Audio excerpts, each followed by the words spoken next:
Most people only saw the moment, the roar of the crowd, the chalk-covered bar, and Eddie Hall ripping 500 kilograms off the floor like a machine. Cameras flashed and headlines screamed, "Strongest man alive."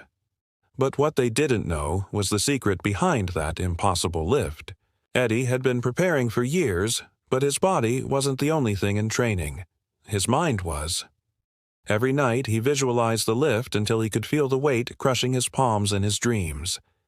He didn't just see the success, he imagined the pain, the blood rushing to his head, the strain that could tear him apart. By the time he got under that bar, his brain believed it had already done it 1,000 times. Still, one thing pushed him further than visualization: fear. Doctors warned him a lift that heavy could kill him. His heart could explode.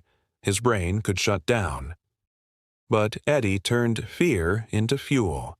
He made himself believe that if he didn't succeed, he'd lose everything: his legacy, his family's pride, his own identity. There was another trick few knew about: oxygen deprivation training.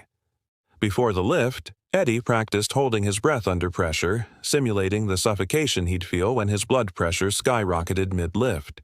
His lungs were ready for the war his body was about to fight.